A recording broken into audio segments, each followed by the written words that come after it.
guys, welcome back to my channel.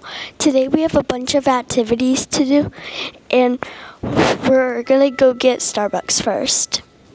I know it's very early, plus the hour forward, so thank you all for coming. My name is Jack.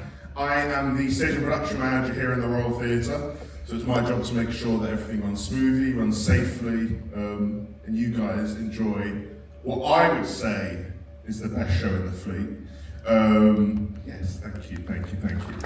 I assume you've all seen Back to the Future. Is there anyone that hasn't seen the show yet? Right, okay, we won't ruin anything. We'll probably ruin stuff.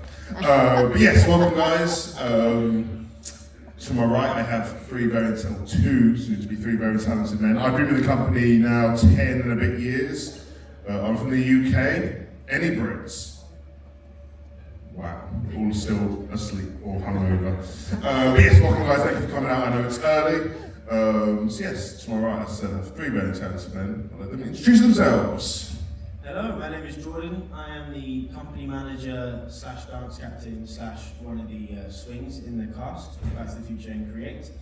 Just to quickly explain what they are, company manager is very much looking after the cast within the realm of the whole ship and like safety, living, everything like that. Me and Jack look after them as best we can. Dance captain is very much in the theatre, looking after both shows, maintaining them, covering, rehearsals, notating, all that kind of stuff. And then a swing, we have two. I'm the male swing and we have a female swing, and we are basically off-stage swings. So in the ideal world, if everyone was fit well, we wouldn't be in the show. And we would be their covers initially for the ensemble. So I cover roughly 9 tracks with ensemble and the goons with Biff and stuff. So it's a busy job, but it's a really fun job and keeps us on our feet. I've been with the company since on and off since 2018. My first job out of college was doing Grease on Harmony. Took a big break for about 5-6 years, and then I did the takeout of Icon. And then I had a tiny little break on Independence where I did Grease again, did 10 shows, and then I came, just 10, and then came to rehearse for this. And then I'll be off to Legend next week. Yeah, I'll pass you on. Good morning everyone, my name is Christian. I'm one of the light technicians here in this venue. And as a light technician, we're in charge of the intangible glue that glues up all the tangible components on stage. And it takes 2 light technicians to run the show in this venue. One is up there, which is me, running all the light cues, and one is back here during the show, making sure that all of the technology behind the lighting works properly, all of the hardware. And I'm from the Philippines. I've been in the company for 3 years now. Been doing lighting for 10 years. Or should I say, yeah, 10 years in total. I've done 4 years in other crews. Boo. Sat them off. And yeah, I'm happy to be here in front of you answering all of your questions for today. Thank you. Hello, I'm Francisco. I'm from Mexico. He's not the only one who's in charge of magical things. I'm in charge of the sound. I'm the sound engineer with sound from the house, one of them. The other one is helping me on backstage for microphones, and the others are can encourage on during the show, musicians and beat. And I have 8 years in the company. That's it. And 2 days ago it was his birthday, everyone. So one day, happy birthday.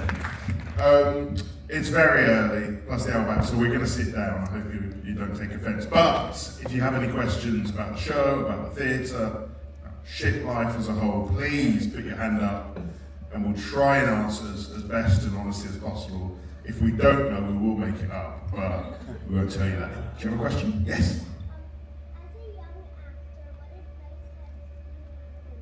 Wow, that is a great question. Something Jordan can answer. As a young actor, what advice can we give this very confident girl, which I like? Go on, Jordan. My advice would be listen to your parents, if you can. I struggle with that. How many times are you going to acting classes and singing and dancing classes a week? 3? What's your favourite bit about it?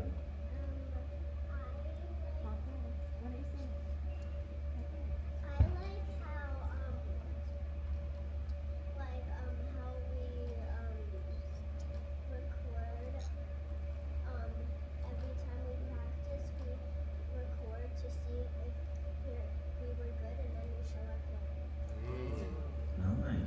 repetition. Well, that's good for musical theatre, I can tell you that. We've done about 100, I think we're near 160 shows of this one.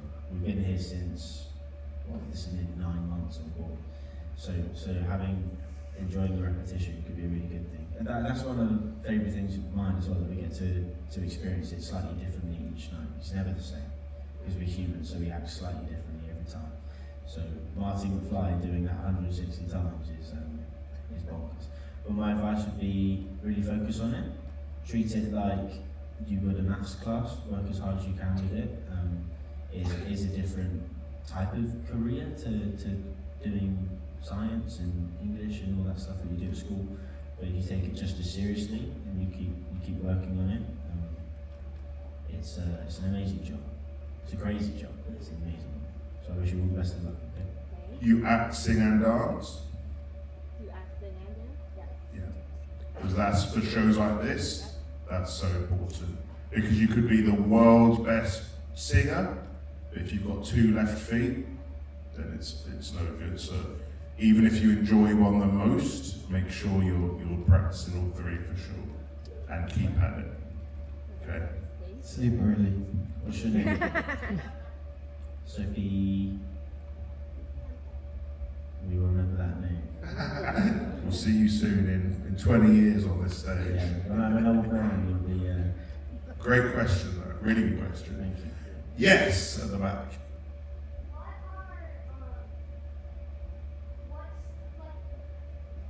are the first steps in your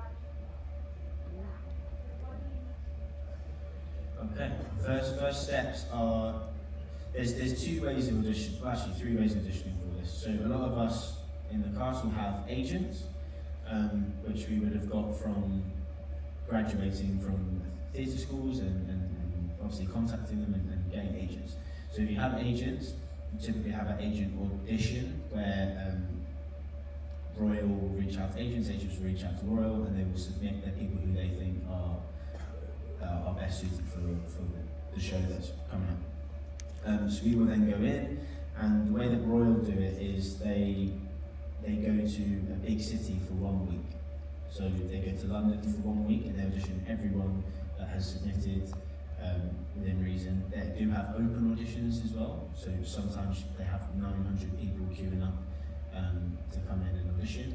I do believe we did have some open auditions who are now in the cast, which is amazing. But sorry, carry on. So 1 week, all those people audition. I think a crazy amount of like 4,000 to 6,000. Bizarre number that audition for Cast 1 of Back to the Future. And the way it works is everyone has a dance call, everyone has a scene call. Separately, the features, the lead roles will go in for those specific characters. If they think they need to adjust them and move them around, then they absolutely will call them in for different things. George McFly, Biff, Tannen, Lorraine, whatever their role suits. And they will step through those days and slowly whittle people down, who they get to the closest point. And then they will go away review. They'll then go to New York. They'll then do all the self-tapes that have come on from online, which actually a lot of people did do online submissions for this job, because people come from Australia that aren't able to get to New York, for example. So it's a huge task, but they have casted this cast unbelievably. I don't think I've been with a more talented casting, but they're phenomenal. I hope you think so too. But I hope that's a bit of an insight for you on how it works. Yeah, thank you. Right down there. Can I ask you a question? Oh, we'll charge you twice, but no. How and how long did you take to build the DeLorean? Good question. How and how long did we take to build the DeLorean? I, as talented as I am, didn't build the DeLorean. It is built by a company in Connecticut, which, you from near there? Oh, you look very excited. Which actually, because I built the ship, or I set the ship up with Cast 1, I then went home and then came back. Before I joined the ship back in, what was it, May, June it must have been. The company sent me out to the company that built it in Connecticut called Show Motion. They showed me their whole shop and how not only is the DeLorean built, but kind of most importantly, how this stage is built as well. This stage here that our feet are on, that's built by the Finnish yard. It's exactly the same as Icon. Once that got completed, we then kind of ripped that up almost and then built this deck, this stage on top of it, which is specific for Back to the Future. That has all the tracks, that has the space for the flame tracks as well, but also the turntable that helps for the big, not only the drive sequences, but some of the dance numbers is kind of key to the show. It's not an actual DeLorean, no spoilers, I know, shock down here, but it is a set piece. It's about 8/10 the size of an actual DeLorean, 3/4 to 8/10, so it's not full size, but it fits 2 people in there. And DeLorean experts, if that's the thing, make sure that all the gubbins and the electronics and the things that make it the DeLorean for Back to the Future is correct. It's really cool. When it's in action, it's super cool. Yeah, I hope that helps. Another question. The third question. Go on. Why did you change the way Doc died? Wow, you're a big fan of the film. Why did I check? No. So, Bob Gale, who wrote the film, I'm sure you've heard the name, also wrote the show. He is I don't say protective, but he loves Back to the Future, obviously. It's his baby, he wrote it. He came on board to see our version. He's overlooked every production. So not only do we have it here, it's on in the West End, it was on in Broadway, it's on a US tour, it's in Japan, it's just about to open in Germany. So yeah, it's all over the world. Every version is the same, so it's not just here. I think a few reasons. It's now 2026, and I think how he dies in the film would feel slightly off, especially in this climate. But also, one reason Bob said that I think is more interesting is in the film there's a huge skateboard scene in the car park before he goes Back to the Future with the pirates and stuff. Trying to stage that on here would be super tough. You'd also need a Marty who could not only, as we said, act, sing and dance, but would have to be a phenomenal skateboarder. And that is impossible, I would say. So I think you would sacrifice the skateboarding part and keep as we've got a fantastic actor, singer and dancer. So it simplifies it as well. It kind of gets you out of that Twin Pines scene and kind of gets you going into the plot. So yeah, I would say that's why, a couple of reasons. I hope that answers your question. Any more? No more for now. Maybe we'll come back. Yes, sir. How did you flip the car, or was that an illusion? How did we flip the car? I would love to be able to say. It is the magic of theatre, let me put it like that. Is it an illusion? No. That is the DeLorean with the Doc and Marty above your heads, or nearly above your heads, getting flipped upside down. That isn't video, that isn't some lighting thing, that is them actually in the car above your heads. And that is why if you came to a show, what was it, day 3? If you came to the matinee on day 3, I think it was day 3. Yes, you didn't see it, so maybe come back later.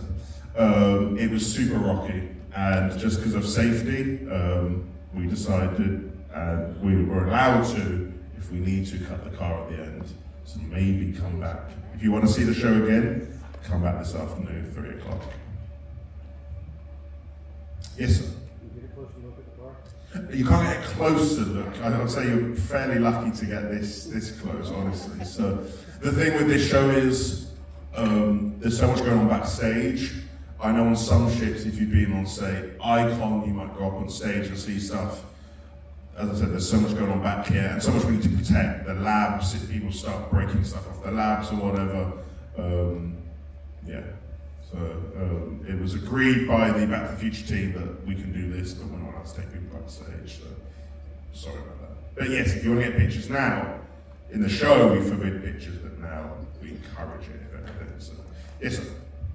I saw the show on Wednesday night, and one of the final songs, Mayor Goldie's mic went out, and I saw him switch with Jennifer.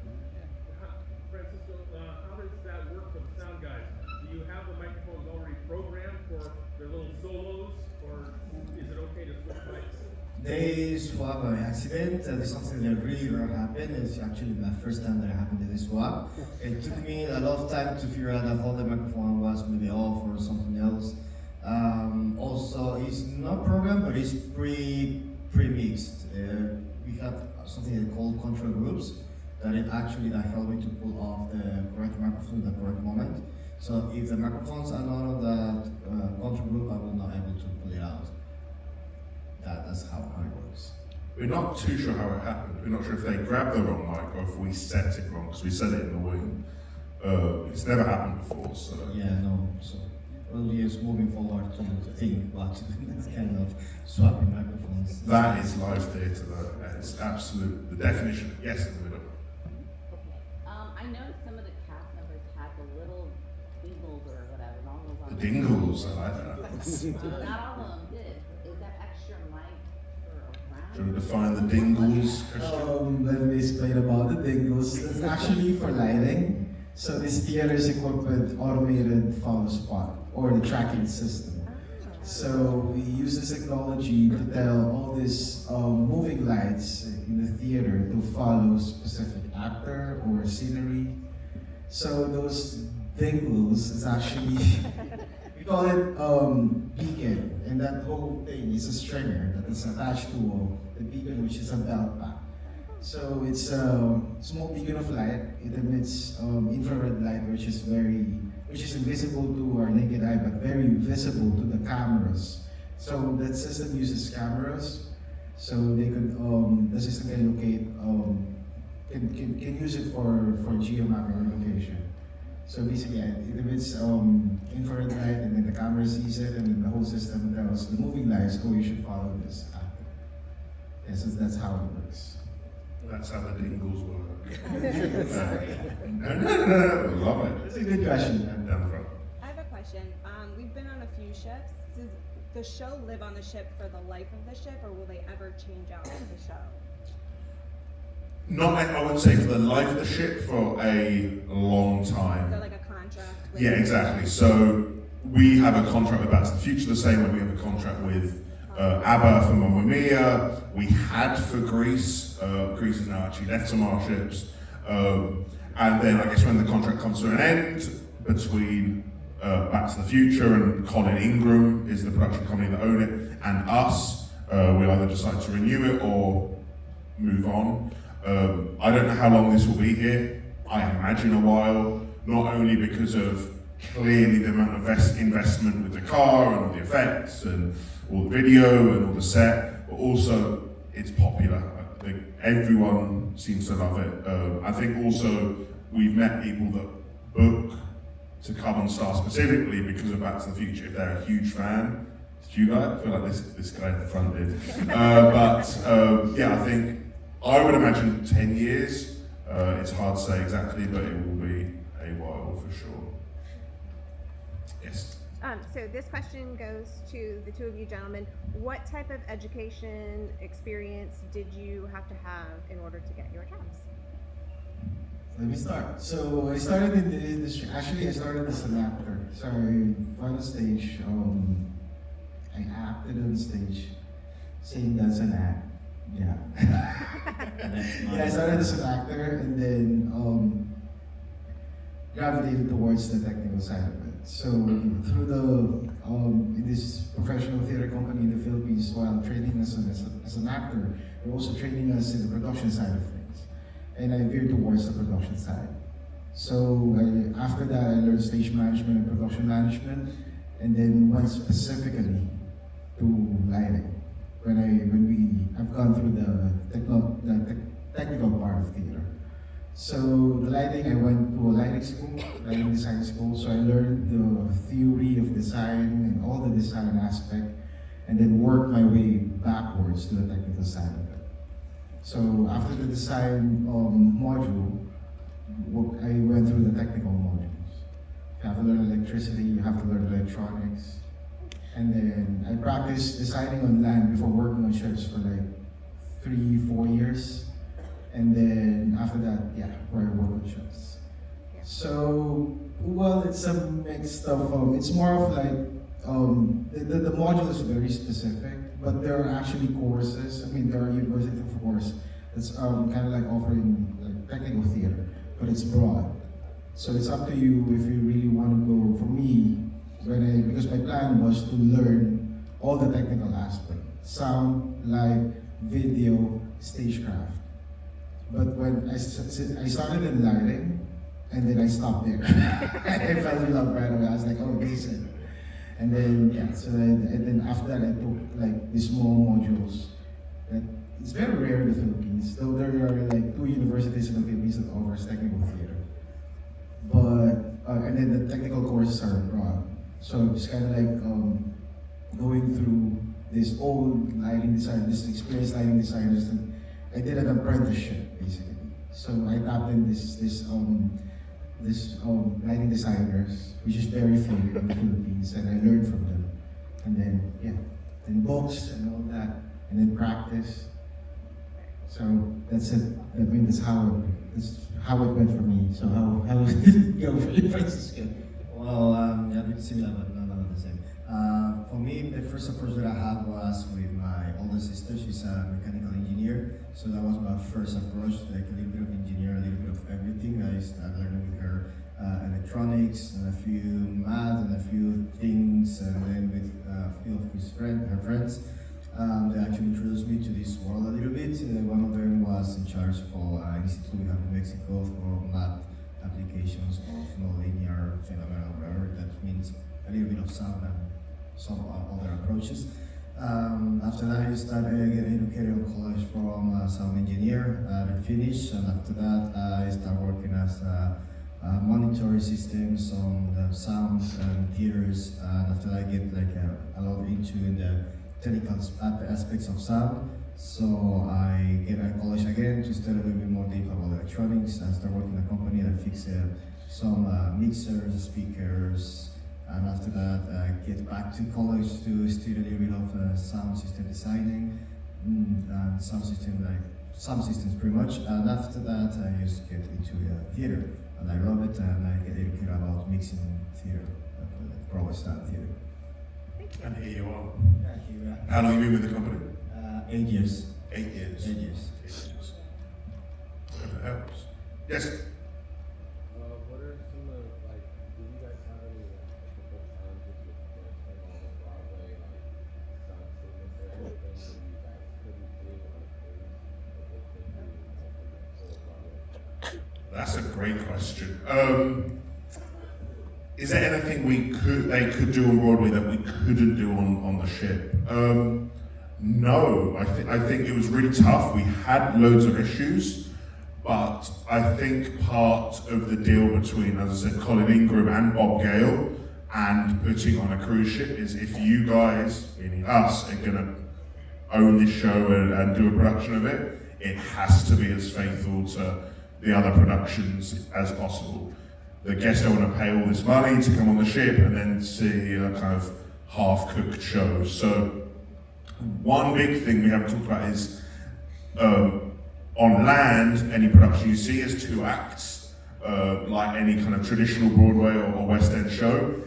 Because of, obviously you guys are all theatre fans, but because of the audiences we normally get on the ship, an interval means that normally most people won't come back because the show's too long and kind of attention spans, and there's so much else going on that if you put a 15-minute break in there, 20% of the audience will come back. So one thing that was agreed upon was making it 1 act. Because of that, we cut one big song that you would see on land, but also trimmed a lot of verses and choruses and kind of made it the 1 hour 45 version that we've got here. But all of the effects and all the car sequences, all the set is near identical to what you'd see on land. You couldn't do Back to the Future without the car, for sure. And yeah, it had to work. We had real issues with the car to begin with. Obviously putting a show of this size onto a ship isn't easy. This is a big moving power station that we have here. So trying to get everything to work was tough, especially with internet and stuff and connecting all the things to make things work. So yeah, we had real issues. It's smoothed right out now, which is nice. But if there was anyone here back when the ship was launched, there was a lot of show stops. We'd have to rerun sequences and stuff. So yeah, it wasn't easy, but this is the full production. And it's amazing, I would say. Yes?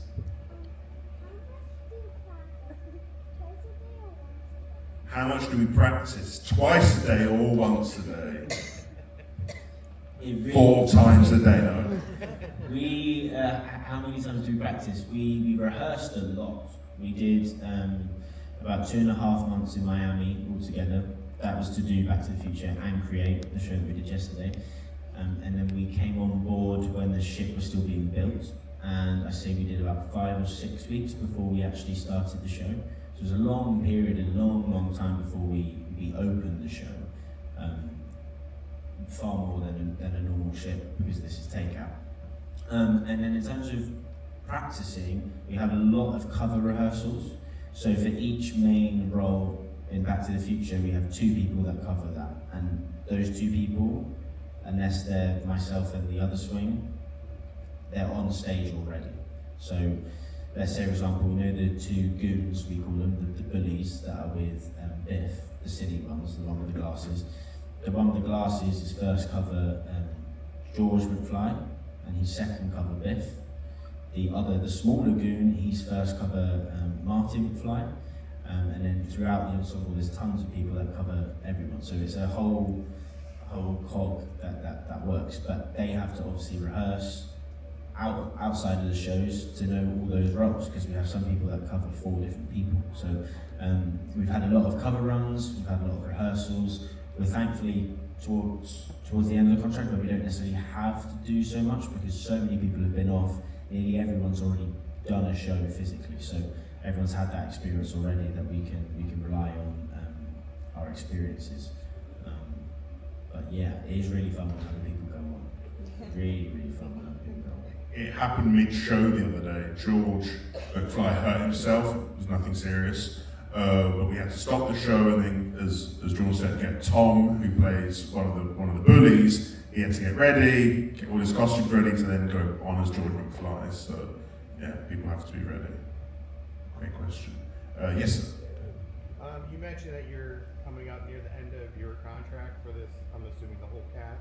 Yeah. Can you talk a little bit about the process of bringing on the second cast? Absolutely. So this voyage was when they actually got on. So we have cast 2 on board right now. Oh, wow. They're just like us. They went to Miami first. They rehearsed everything. They met with the creative teams, and they've now come here. They are currently installing the other show of Create.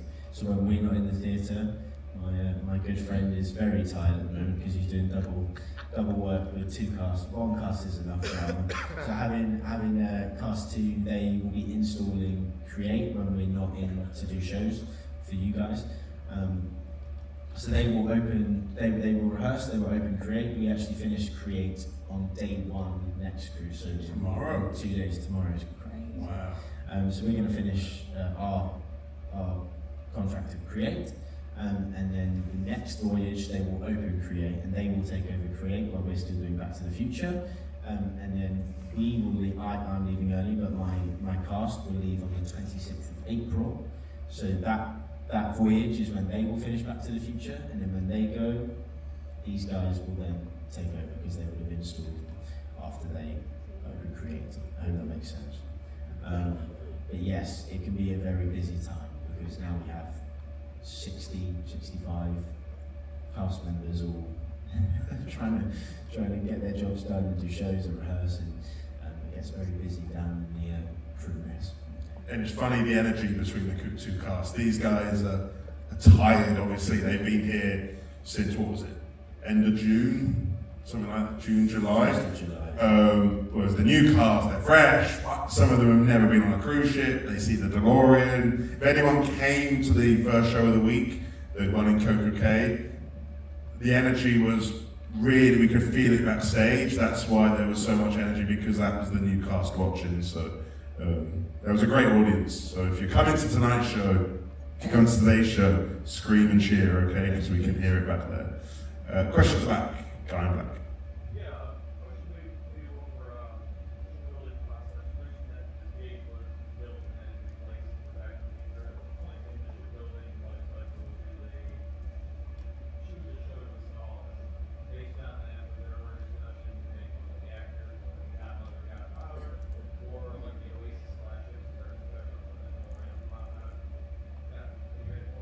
Good question. So when is a show decided, basically, and then does that affect the rest of the ship? The show is decided normally a long time before you guys hear it, obviously. I've known about Back to the Future for, I would say, about 2 years. It's normally decided, especially Back to the Future, because it's a current production. It's not a. The Wizard of Oz is obviously an amazing show if you've seen it, but that's our production. We buy the rights and then make our own version. This is, because it's a current show, there's a lot more logistics to make sure it's as accurate as possible.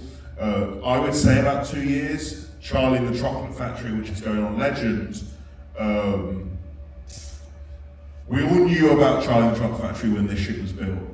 If that gives you, I don't know what's going on the next ship, but Charlie, we all knew about when this ship was built. So I would say about 18 months is decided, and then obviously there's a lot of paperwork to get there.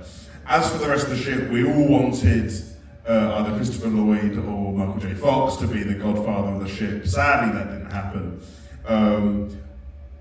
We all love that. We all think entertainment is, obviously, and the shows are massive, but we forget sometimes there's a whole rest of the ship out there, and restaurants and this and that, and the corporate world and stuff. So I think we'd all love for the shows, especially this, to be integrated more into the ship. The DeLorean on the promenade would have been great. And the company could have, I'm sure, made money selling pictures with it and stuff, but yeah, there's so much to the company that we sometimes forget we're just a small little bubble in that huge corporation. So good question though. Only time for a couple more questions. Yes.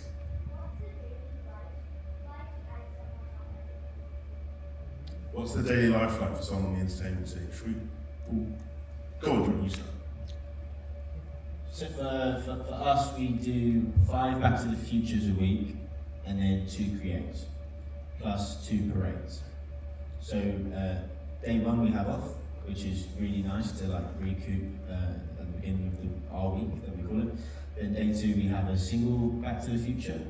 Day 3 we have a double Back to the Future, so a matinee and an evening. And then day 4 we have an evening. So we kind of get Back to the Future 4 in a row kind of ticked off.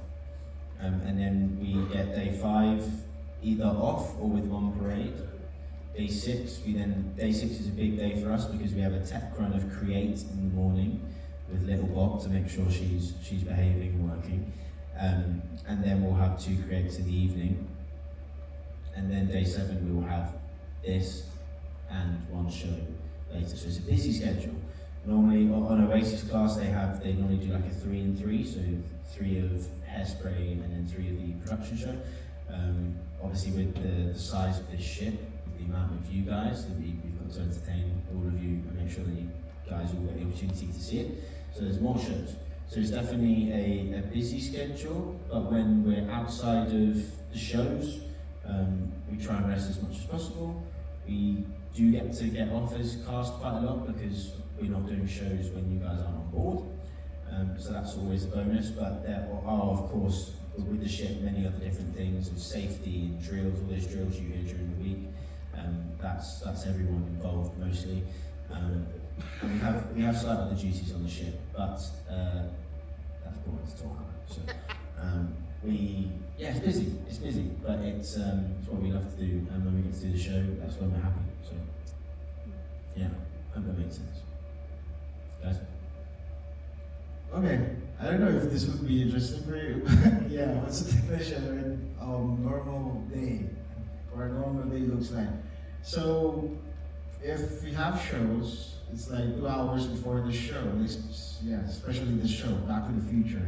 You have to do preparation. You have to make sure that everything works for the show, and then show, and then office, a little bit of office, like work on a computer and papers.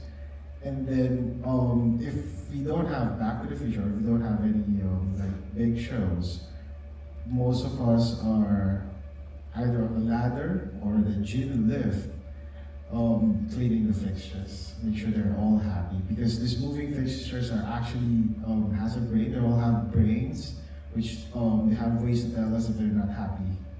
So yeah, so you have to make sure that they're all happy. That's it. Christian and Francisco are not only the technicians in this venue, they're also the head sound and light technicians for the whole ship. So if there's an issue in, say, the ice rink in Absolute Zero with a light, obviously the technician down there will try and fix it, but Christian might get called in to come have a look and kind of support it. So they're both busy gentlemen. It's one reason why we have 2 light and 2 sound technicians in here. So then for, say, the headliners, if you saw Pete Matthews, the juggler this week, the other light technician and sound technician run those shows, so they can kind of check the office, check emails, do a walk of the ship, check whatever. So yeah, big thing, it depends what day of the week it is. If it's a port day with nothing going on, then it's an easier day. If it's the show with the day with 2 Back to the Futures, it's far busier for all of us because we obviously want to make sure the shows run smoothly. So yeah, it's hard to pinpoint it, but yeah, it helps. Time for one more question. Yes.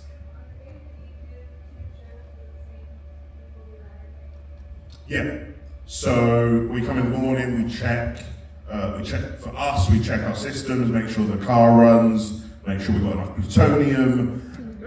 Thank you. And then the cast then come in and warm up.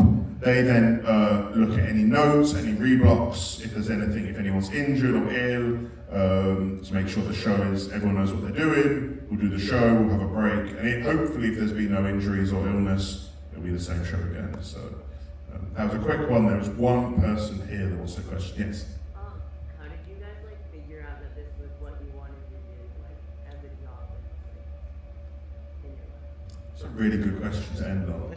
How did we figure out we wanted to do this? I've always loved theatre. Back at school, I did stuff on stage. I think theatre's, sounds really cheesy, but kind of one of the last few kind of real magical things in the world, where you have in here 1,200 people watching the same show. It'll never be the same show again. Obviously, we hope it will be, but someone might hurt themselves. There might be a mic swap like we had, and it's this live experience that, and especially here where we encourage people not to film, not to take pictures. It's that you can sit back, relax, you get off your phone for 2 hours. Try and disconnect from the crazy world that we all live in now, and to be part of that every night. It's tiring, obviously, but yeah, I love it. I think whatever you do with your life, do something you love, because because you're going to be doing your job for 50 years, say. If you don't enjoy it, then it can get pretty tedious. So that's it for me. That's quite touching. I don't know about you guys. Mine's not quite the same. My way was the most boring way possible. My mum likes to embarrass me every time she meets someone new. When I was 7, I was watching Strictly Come Dancing, which is like Dancing for the Stars in America. And as a 7-year-old, I got obsessed with a lady that was on the show. She was in S Club 7, and I wanted to be able to dance with her. So I then asked my mum to take me to somewhere that I could learn to dance, so then I could dance with my S Club 7 lady. And from they're like Reach for the Stars, that one. And from there, I worked on dancing, and I started to fall in love with my acting classes. And then it kind of propelled into, I ended up going to my secondary school. I went to a theatre secondary school in London called Italia Conti. And then it just kept snowballing. I then did Matilda as a kid in the West End. And that's when I knew that I was staying in it for good, because Matilda was, I don't know if any of you have seen it, but the show's like incredible. Now watching it as an adult, like the show's phenomenal. And I was the second cast to do it back in the day. and I got to meet Tim Minchin, the person who wrote it, and all that stuff. And I just fell in love with the way that it worked. That I got to like leave school early to go and perform in the West End. Yeah, my parents made a lot of sacrifices, but it just made me fall in love with the job, and like working with the adults in the industry and stuff. So yeah, that's kind of where I fell in, and then from Matilda, I kept going really. I didn't stop. Went to college and did West End, did ships and stuff. So yeah, I won't be stopping anytime soon. The body's a bit sore, but I'm also, yeah, I hope that. For me, it's the love for storytelling and the love for theater. So basically, for as a lighting professional, you can go a lot of ways. You can go do lighting for film, you can do lighting for architecture, but specifically for theater, it's the storytelling and the how this medium shapes the minds of especially the young ones, because compared to watching a film, in the theater is more of like an experience, it's a celebration. Because as part of the audience, as an audience, you are part of the whole process, the creative process. It's like on film, if you want to see a scene, like an actor like swimming in the sea, you will see like the whole picture. But here we cannot do that. But we help out with the lighting and all, but it's you who creates the whole image. It lives in your imagination, and it's the beauty of theater. It's like you're not just merely a spectator, but you're part of the creative process. And being part of that, that's I guess what I fell for. It's the whole experience. So every time you're gonna walk out of a theater, it's a whole different experience than coming out of a movie house. So yeah, that's it. I guess that's what that's the main reason why I chose this field and this medium as an art. Francis, anything to add? For me it was more like exploring what I actually wanted to do. You know, when I was young, when I was a teenager, I used to work on a workshop fixing computers, and I get a little bit of love on that. Since then, I was really interested in technology and things stuff, but I was really bored to spend time on small spaces, offices, and just looking screens. So that's why I get into the sound in general, and I just fall in love and just found my place there. And when I discovered that sound technical design can be applicated on theater, after that I didn't get out of that. I just get locked in the theater.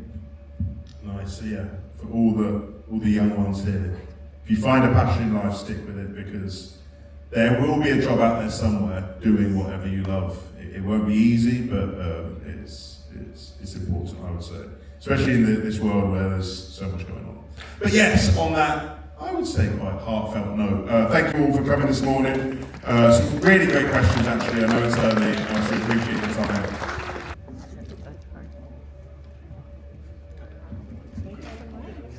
All right, a very good morning, ladies and gentlemen. How y'all doing? How did that hour 4 treat you? Ooh.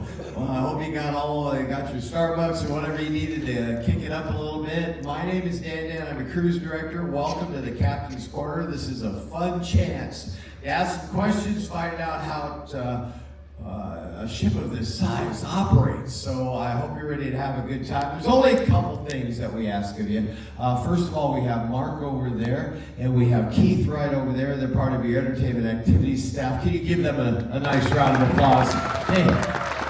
They had to deal with the hour 4 and go to work. So what we're going to do is, once we have our introduction, we're then going to turn it over for questions and answers. Now, if you have a question, all you need to do is raise your hand. They will be running around trying to get to you in an orderly fashion. Once we do get to you, all we need to know is your name, where you're from, the last 4 numbers of your social security, how much money you make, and your mother's maiden name would be fine. Thank you very much for all of that information. And without any further ado, I would like to introduce you the gentleman that will be fielding all your questions, a man of knowledge that comes all the way from Norway. Please give it up for our staff captain, Even.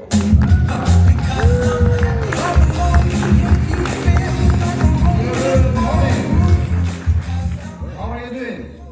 Oh, good. Plenty of you, a lot of you. It was nice see you. Good to see that. Alright, I'm staff captain Eivind from Norway, as Dan said. So what is the staff captain doing here? It's a captain's corner, right? So what's going on? Is the captain seasick? No, I don't think so. You know, our captain, Captain Sindre, is probably around somewhere watching me now. He likes to coach, he likes to teach. So he's pushing me forward to do this. So I ask you for a little patience. This is my first time, but we're gonna do it then, right? That's right. So, you know, Captain Sindre, he likes to do this. We were on Odyssey in Messina in Italy, pilot through the Strait of Messina. Just yellow condition on the bridge, we had to run down for the top tier party. And what did he say on the way down? Staffy, you do it this time. This is his style. So he's pushing me forward. That's good. I like that. All right, so we have a video for you. So let's start with. Oh, we don't have the video quite yet. We're resetting it. So all right. Do you want to do a little background of where you started? What was your first ship? What kind of shipping you did? All right. So we're starting with a little technical problem. That's good. No problem. Background from Norway, west coast of Norway. Started as a fisherman. Cargo ships. Did my master license. Back to cargo ships. When I was like 42, I was fed up of pitching and rolling in the North Sea, and I said, I want to go to cruise ships. He said pitching. Pitching and rolling. That's the motion of the ship, right? And it was a lot of it in the North Sea. Here, do you feel that here? I don't feel it. So I'm here now, I'm staff captain, and I really like it. I like Royal Caribbean, and this is short story of my career. So, what was your first ship? Which ship was your first one? In the Royal. Yes. Well, let's say from when you started from fishing boats, what was your first cruise ship that you worked on? First cruise ship was Independence of the Seas. Okay. All right. As a second officer. And how did your career go from there? From second officer? One contract only as second officer, then Jewel of the Seas as a first officer. Then I was on Jewel, Freedom. I was on Vision of the Seas for quite some time, and I was the lucky one picked out to go to Quantum of the Seas startup. 12 years ago, promoted to Chief Officer. That was quite fast, huh? And then I stayed in Asia with Quantum, Spectrum startup, and Wonder of the Seas startup, and promoted to staff captain to Odyssey of the Seas. That's where I met Sindre again.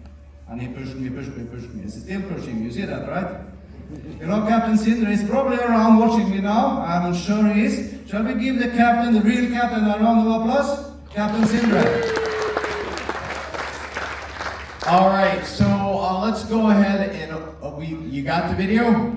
No video, so we got no video. We'll be working on the video as we go. So why don't we just open it up for questions and answers? We'll go right there, and once we do get the video, hopefully at some point, you know, it's the most technically advanced ship, and we're still running our video projector on Commodore 64.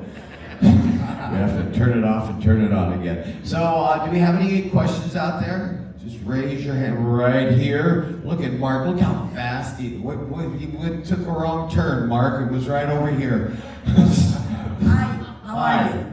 I'm Beatrice from Venezuela, but I live in Florida. My question is, do you travel with your family? Do you have family? If I have family? No, I'm actually single. I do. Single looking to mingle. But yes, I do have kids. I have 2 children. My son is 27 and my daughter is 23. They are back in Norway.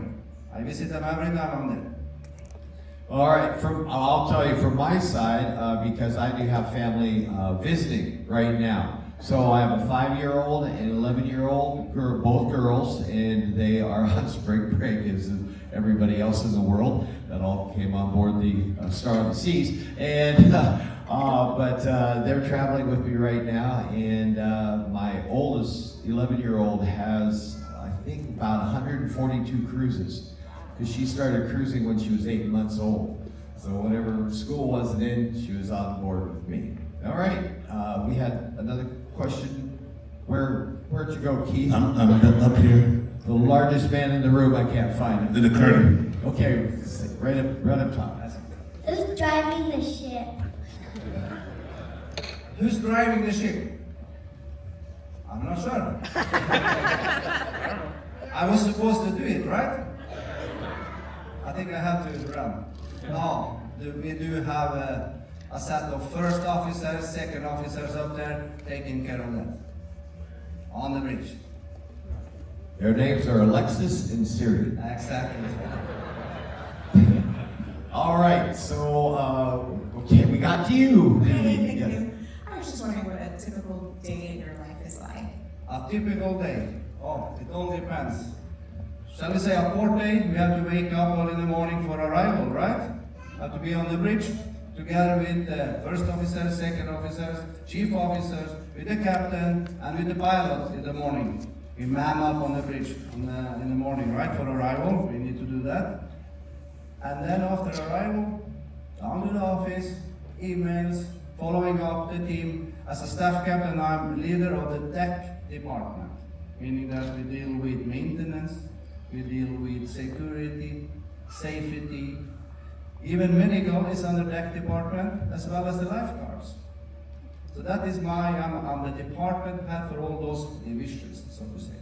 So that, of course, go to meetings to follow up all that.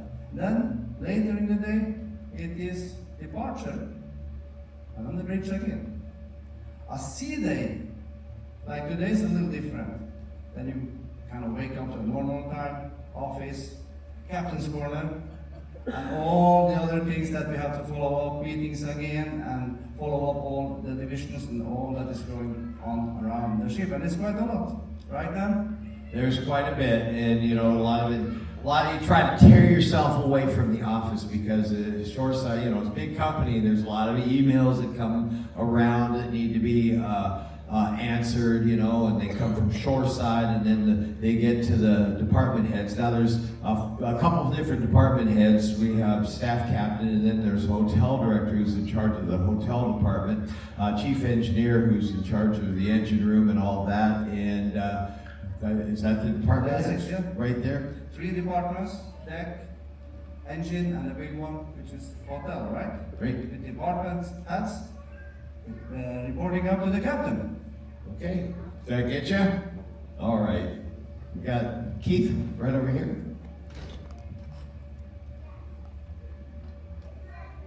Oh, well, and I come from Arizona.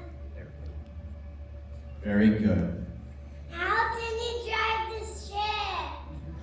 How do you drive the ship? How do we drive the ship? With a big wheel. Okay, we have a video. We can show the big wheel. Do we have the video? Yes. Are you ready? You want to give it? Let's do it. All right, so you get We a have little the bit of video. an idea. See how we drive the ship. I named this ship Star of the Seas. May God bless her and all who sail on her.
how they drive the ship. And not only driving, keeping a sharp lookout, looking for other ships and for islands and land, right? Here you can see the radars, the charts, and see now he's driving the ship. See that small joystick? World's biggest ship with the world's smallest joystick to drive the ship. A lot of equipment up there, monitoring, safety center, a lot of things going on, keeping an eye on everything.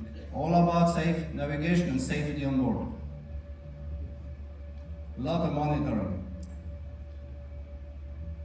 All the equipment, these are the engines. There's a lot of monitoring again, stability, and many things.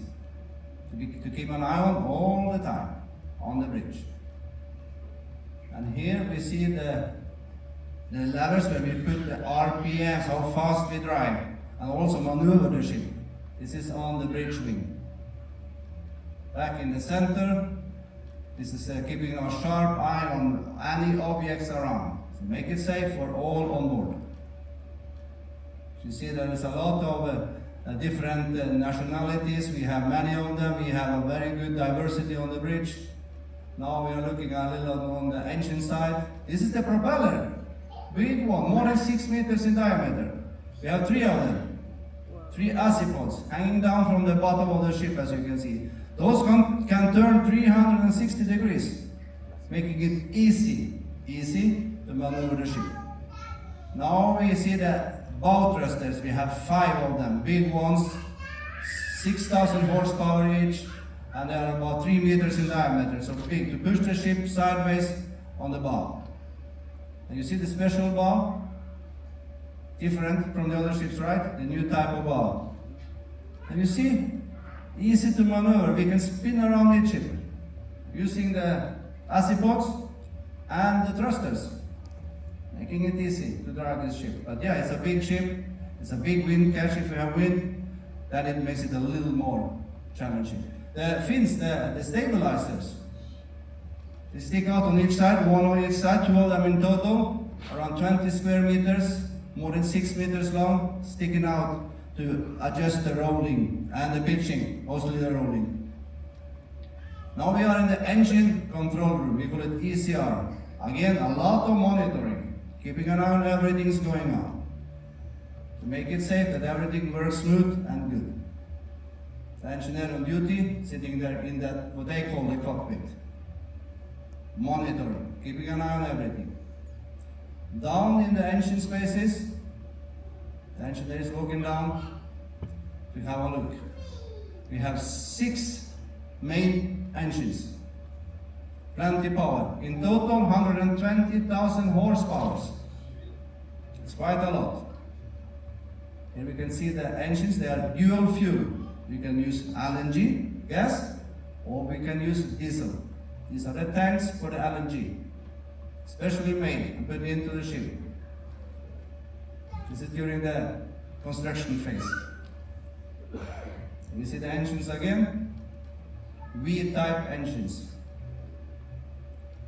3 of them, 14 cylinders, and 3 of them, 12 cylinders. A lot of technical stuff there. These are the shafts and the generators.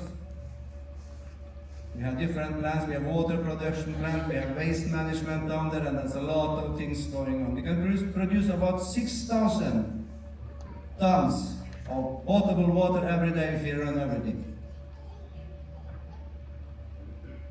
Monitoring pressures and all that. Now we are over to the waste management. Sorting all kinds of garbage. We have incinerators, burning most of it. This is the shredder or the grinder before it's sent into the burner, the incinerator. Now we are moving over to the laundry. There's a lot of things going there, and washing all the linen and all your clothes, and the towels and so on. Big team there working a lot, washing all the clothes. Over to the galley. Dish washing, preparing. Do you like the food on board? Yeah. You do, right? And they prepare the food for you and for the crew, for guests and crew. A lot of operations also there in the galleys. Some space there. All right, this now we are more down to the provision area where we store all the food. We get it on board in port canal room. They prepare it down there and send it up to the galleys. Provision area. Moving on forward through the what we call I-95, Interstate 95 on board. Copied from the main highway in Florida, right? And it's a long one. Ending up in the crew mess. And through the crew areas.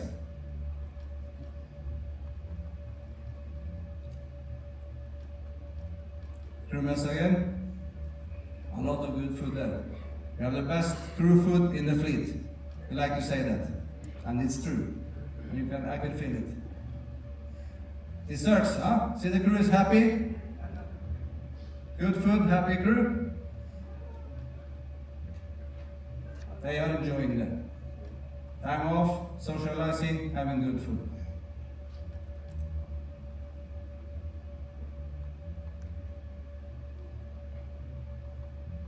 Now we are in the ship's medical facility. I don't know what's going on there, but it looks like it's very serious. It was the heart transplant they had. Is that so? Yeah. That happened yesterday, right? Yes, that was last night. I heard about that. Apparently it went very well. It looks like also, huh? Still part of the medical facility. Still in the medical? I don't think so. This is the maintenance team keeping the ship well maintained at all times. We have all kinds of maintenance. We have a upholsterer, we have plumbers, and we have all we need to keep everything in good working order at all times. We even have a crew market where they can buy their things, mostly potato chips, but looks like, and chocolates. So this is where the crew buy their things. Oh, this is the crew gym. You won't find me there, but I think Dan is there on a daily basis. And some recreational area for the crew. You see, I talked about pitching and rolling. We even have a pool table. You cannot be rolling much.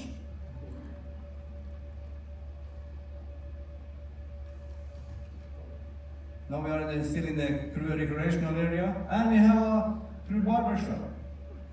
Cut the hair. Gaming lounge, and so on. We really take care of our crew. You can see that, right? Up in the crew bar. And the outside area for the crew. Wow. Comparison. Titanic was the biggest one at that time. 110, 15 years later, it looks like this. Where will it end? There's always been hard, they will not get bigger, but they still do, right? Maybe Yes. like that. Could be, eh? Who knows? All right, these are the classes of the ships we have. You probably have been on many of them. Starting with some of Norway, we have the Vega class over in Vision, Radiance, Voyager, Freedom, Quantum, Oasis, and the Icon class. Which one is the next class? Discovery, correct. Discovery, oh, okay. And see how the ads were before the first ships? It has changed a little bit. This was a deluxe stateroom. Back, I think this was from 1970, if I remember right. So are they different today? Let's see. Might be. They have changed a little from that time. Yeah, I think so. Yeah.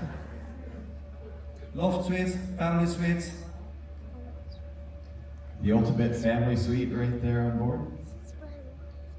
With the slides. All right. There was it is. That was the video. We just finished in the theater. Now we're heading to our galley tour. All right, good morning, everybody. So I'll give you some basic information before we go inside the galley, okay? So first of all, my name is Stella, one of the head waiter in the dining room. And then in the dinner time, we always have our own station to taking care of our guests in the dinner time. However, daytime we could be anywhere. Could be in the windjammer, could be in the dining room, could be in the office. anywhere. Okay, so we can. Dining room deck 3, right now where we're gonna go in is dining room deck 4 main galley. So dining room deck 3, 4, 5 is we're equally the same. So use the same menu. Only difference is between the timing is when you choose for your dinner time. So basically deck 3, deck 4, deck 5 will open at a 5 o'clock sitting, and then they will be having 6:45 to 9 o'clock, that's my time dining, which is on deck 3. Deck 4, when majority of the time will be coming to the guests as a big group, which is maybe group of 30, group of 40s. So we will give the guests a longer time to take care of, enjoy their dinner, which is a 5 o'clock and 7:30 dinner.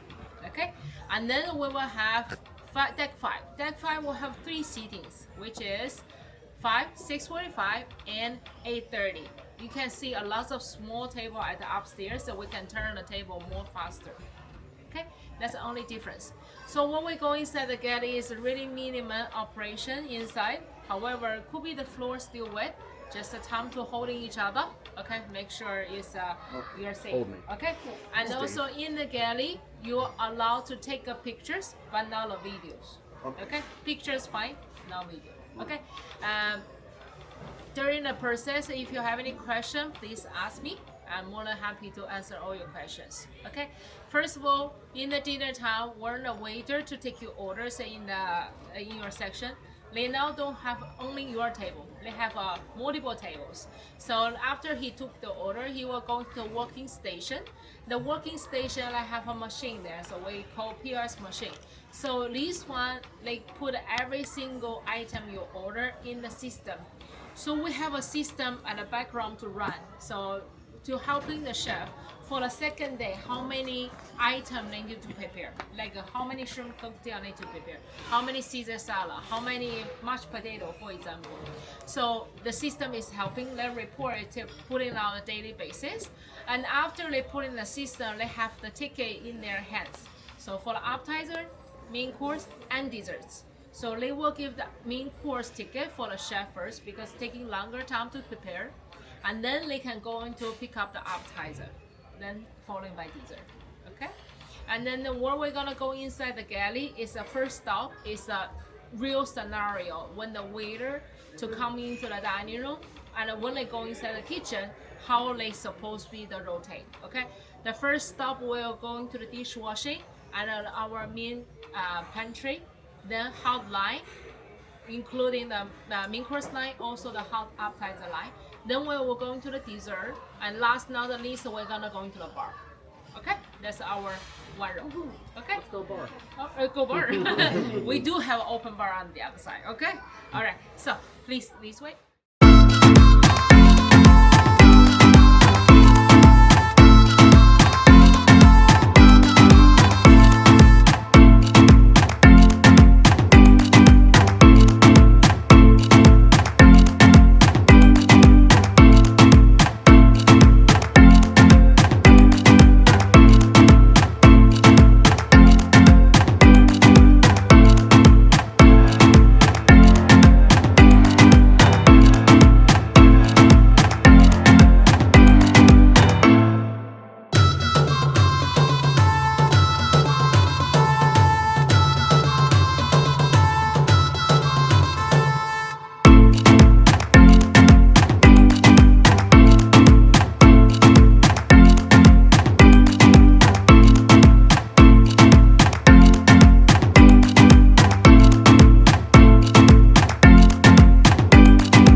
think we also. Thank you. Okay, welcome to the Hibachi. My name is Joshua. I will take care of your lunch today. Okay. So my job is to take your order, to take your order, food order, drinks order, and I'll pass it to the server. All right. I don't think so. Are you hungry? Okay, let's start. All right.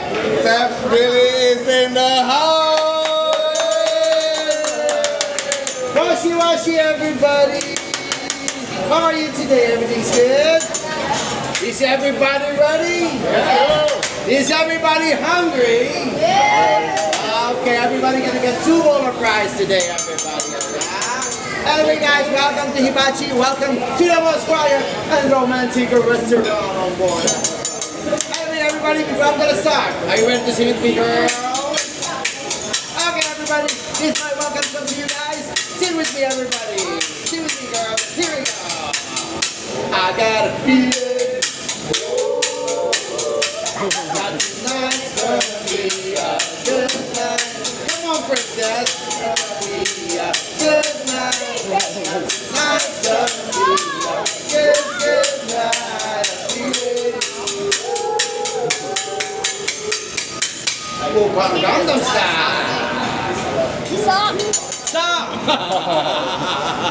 She's a very strict girl. A very strict girl. Hello you guys, welcome to Hibachi guys. My name is Billy. So I'm gonna be your fake Japanese chef for today, everybody. Now I'm from North Korea, guys. So where's everybody from? Where are you from? Florida. Is a family? Friends, basically. Yeah. Right, girls? Anyway, everybody, before I'm gonna start, let me do a little bit quick exercise, everybody. So this way, we're going to do a short exercise. Here we go. Ooh, that's a tall down. Yep. And he's my Japanese helicopter, everybody. All the way from Florida.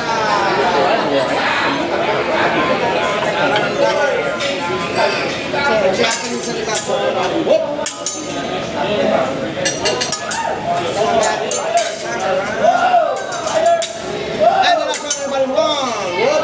And 2, whoop, and 3, whoop, whoop. Okay, thank you so much, everybody's safe now tonight.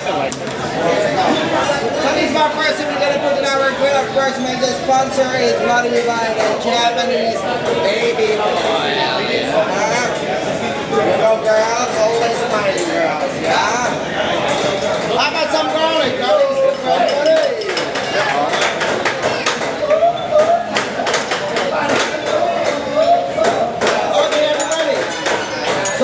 Your cruise so far, everybody? Everything's good? Did you enjoy it? Have you been to the Pins Club? Did you meet new friends? Yeah, she's very happy. She's very happy. So when you go back here from North Carolina, where you come again? So when you go back to Florida, you go back to school? No, not yet. Are you ready to go back to school?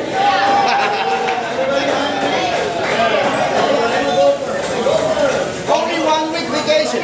1 week or 2. 1 week only. You are same school. But your age is the same. It's good, everybody.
Ladies, are you ready to sing with me, girls? You better sing with me if you know the song. Here go, ladies, sing with me. I'm a single lad, I'm a single lad, I'm a single lad, I'm a single lad.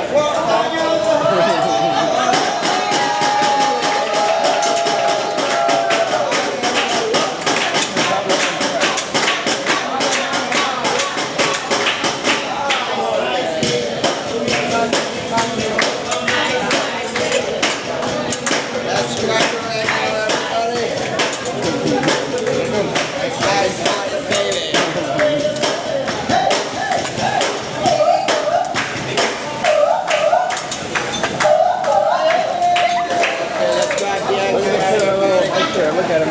You see him? We're gonna sing together later, okay? After this, yeah? Are you ready, princesses? Yeah. Do you think that's far?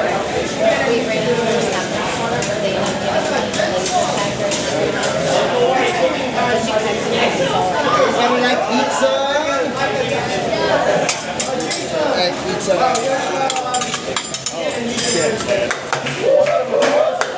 I can't hear you.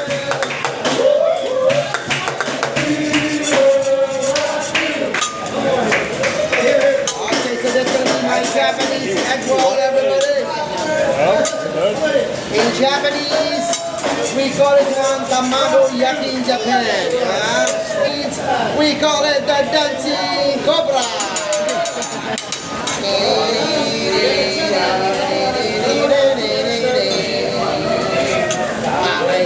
Move it. I like a move it.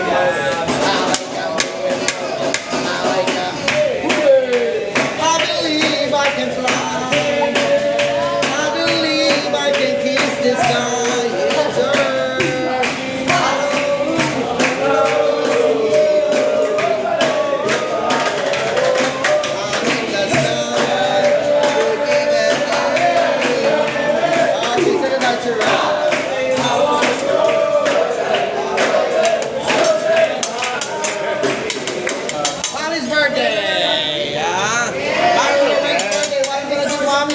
I'm gonna make your rice cake, and we're all gonna sing happy birthday to you, Mommy, yeah? Everybody celebrate your anniversary. Happy Mooders, no school. No school. Celebrate no school. Happy no school to you guys. How about them scholars? Scholars good for everybody? Yeah. How about some Giant Pepsi?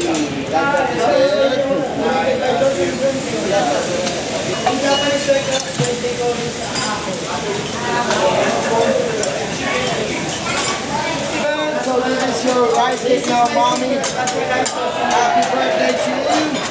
So you are with your beautiful family. So this is our promise to you. I'm going to give you a rice cake. Happy birthday, Mr. Ren. So this is my promise to you. Happy birthday. And I hope, Mommy, you will never forget me in your birthday again. You will always remember me. Because today, I'm going to make sure you will remember me. So tonight, I'm going to put my face on your cake right now, yeah? This is my mouth, Mommy. This is my tongue. Happy birthday to you, Mr. Ray. How about some vegetables? Everybody like vegetables? I have here the onion, carrots, peppers, and squash, zucchini, and cabbage. Girls, you like vegetables, girls? Good job. Very good. Happy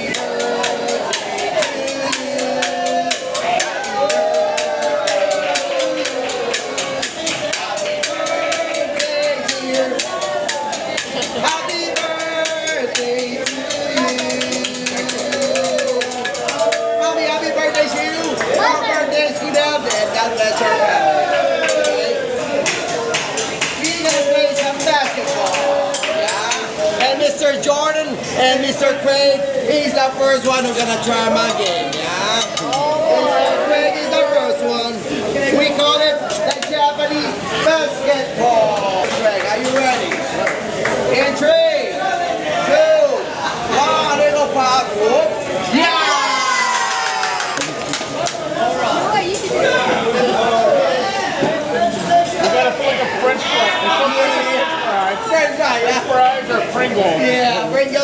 Josh, you like it? How about you? More. Nora.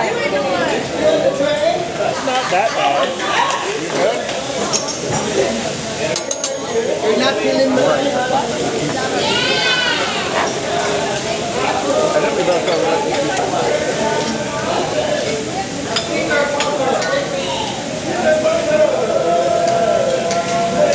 We just finished Hibachi Lunch. Now we're gonna go back to the future show, but we can't film in there. We're gonna do the private karaoke room. Is it up all the way? No, move. How do I get this out? I'll say it.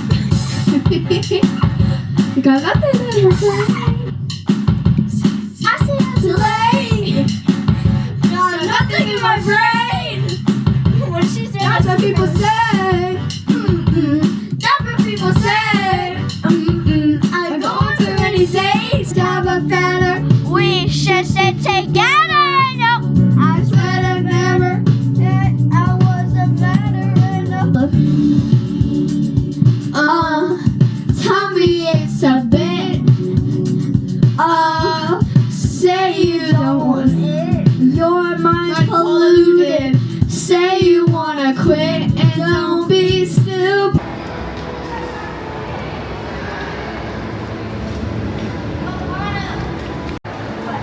I already have that. Nice. Doing a trade. We have one of those on the house. Trade like wow. I have. Yeah, I didn't see that. No, you're not. No, you're not. He's indecisive as hell. No, me, it's only 4 green.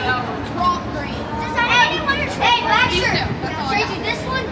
So I did some duck trading at Surfside, and that is our week on Star of the Seas. Don't forget to like and subscribe. Bye.